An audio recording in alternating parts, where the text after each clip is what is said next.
Hey everyone, quick update on a little saga that I've been living with. The Mormon Church is still in my will. Yup. Why? Honestly, it's one of those things you put off because, well, life is short and wills are boring. And just to make things even more ridiculous though, BYU's Philanthropies department has reached out to me. That's right. They want to see if they can squeeze a little more money out of me. Squeeze, squeeze, squeeze. Oh, poop. So let's unpack this comedy of errors. Welcome to the Mormon News Roundup, your go-to source for the latest headlines and critical analysis on all things LDS. Breaking news. Join D-Vase. Mormon News Roundup. That's talent on loan from Kolob every Sunday and Monday night. We will uncover the truth behind the news that matters most to the Mormon community. So first things first, my will. I know, but updating a will costs money, which is ironic considering how much the church loves money. More money? Maybe if you join my Patreon, I'll finally get around to updating it. Just kidding. Well, mostly. Okay, but the really interesting update is that the BYU Philanthropies department has contacted your humble host. That's right, the very arm of the church dedicated to, well, squeezing extra dough out of the members, and apparently even some non-members who look remotely like they might have $1 extra to spare. You see, it all started with an email from Emily Varney, donor liaison extraordinaire. They're just like greedy little bitches. Let's check out that first email. Now, I redacted a little bit of this, but it was addressed to me and my wife. My name is Emily Varney, and I just left you a voicemail message, but wanted to reach out via email as well. I understand you have included the church, especially the church's general fund, in your estate planning. Thanks for your generosity. I just have a few brief questions to ask. Please give me a call back as you have time. Take care. They want money. Now, here's what's wild about this email. BYU somehow knew that I left the church in my will. No idea how they came to this information. Now, my attorney, when I put my will together back in 2005, was a very faithful Latter-day Saint. Now, he probably didn't tell them, right? Anyway, it's a mystery. Maybe there's a secret church algorithm that tracks wills. I don't know. What do you know? Anyway, so I called Emily on the phone. We had a delightful chat about donations. See, the thing about it is when you donate to the Mormon Church, basically you get zero say in how your money is spent or not spent. But donations to the BYU Philanthropies department, that's supposedly different. You can direct it towards student scholarships, specific departments, or maybe even a comfy chair in the library for your future ghost. I mean, heck, I even donated some money to the alumni house. I think there's a brick with my name on it somewhere. But you're not giving them my money. Your money. Anyway, when you donate to the BYU Philanthropies department, you have a little bit more control, even though you still have a lot of guilt. Anyway, during my 5-minute phone conversation with Emily, I asked her about a notorious Mormon movie called Journey to Become. And the reason that I asked her about that is because that movie was put out by the LDS Philanthropies department, her department. This makes no sense. And of course, naturally, I have expertise in Mormon movies because, well, I run the Mormon movie reviews right here on this channel every Monday night at 9:30 p.m. Eastern Standard Time. And the Journey to Become movie is a 2014 gem. Oh, it's really, really something. Korhor, let's cue that up. Okay, here's the gist of the movie. We're introduced to the Meller family, who just so happen to be really white and really, really rich. But mom and dad are really concerned about what's going to happen after they die. I mean, what if their kids are unworthy of temple recommends? Well, then the movie puts forth the idea that they should be disinherited. What? Nothing for you. And who's going to get mom and dad's millions of dollars then? Well, of course, the church. Journey to Become encourages parents to disinherit their children and leave everything to the church when they die. Gosh, what a charming movie, huh? That's fucked up. You can practically smell the moral panic and the money grubbing in one frame. Now, getting back to Emily, she had never heard of this horrible film, which kind of makes sense because the church quietly removed it from the philanthropy site sometime around 2018 or 2019. Erased from existence.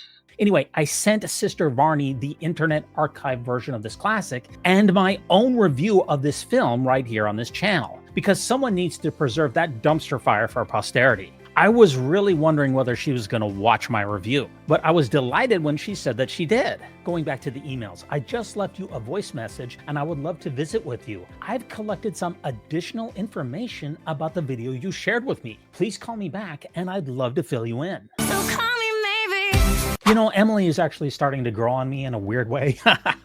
Anyway, I did call her back and we exchanged one last message, which I want to share with you today. Thanks. I was hired at the Philanthropies department of the church in 2020, so I've never seen or even heard of this video before. Thanks for sharing it with me. You asked for 3 thoughts, and here they are. Number 1, this is a snapshot of one family's view of philanthropy and child rearing. Okay, I gotta jump in there for a second. In other words, Emily's trying to say that this movie is not official church policy or doctrine. Of course, this neglects the fact that this was an officially produced church movie. Minor detail, right? It's like saying, oh, that was just the Pope's weekend hobby project. No big deal. You want to make a horrific movie like this that suggests that you should disinherit your children and leave all of your money to the Mormon Corporation when you die?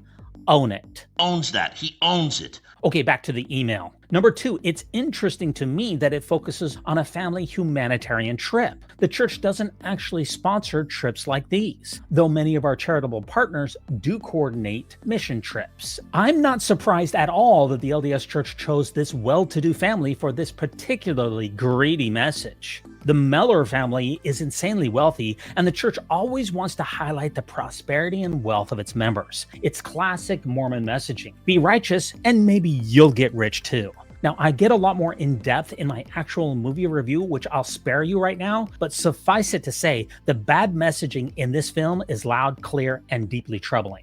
You should really check it out. I think I will. Okay, and here's Emily's third point. Because I've never seen it or heard it before and have no idea why it was created, I can't speak to that. I imagine it was removed because it doesn't represent the overarching mission of the Philanthropies department. I guess we can only speculate why it was created, but the clear overarching message of the film, if children don't have a temple recommend, they should get nothing. So you get nothing.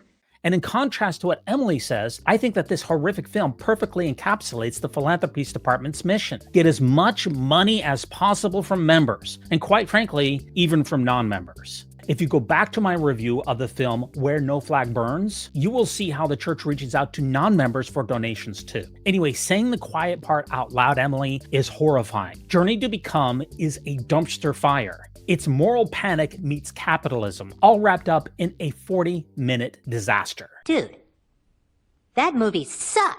Before I let you go, I've got to highlight one more message that Emily sent to me. It was an invitation to me and my family, which is pure gold. And if you made it this far, please hit the like and the subscribe button. Now, how about setting up a Zoom meeting with me? I put on a great family night. Name a weeknight that works for you, and I'll let you know what I have available. Oh, this is absolutely hilarious. Her job is to squeeze more money from members, alumni, and even some non-members. Imagine hundreds of Emilys doing this, combing through wills like mine, shaking down alumni for Mormon Jesus. It's efficiency and audacity at its finest. And in my conversations with her, she said that she has a PowerPoint where she shows all the different things that you can make a donation for. And the Mormon Church is worth like $350 billion. Does it really need more money from me? Fuck, no.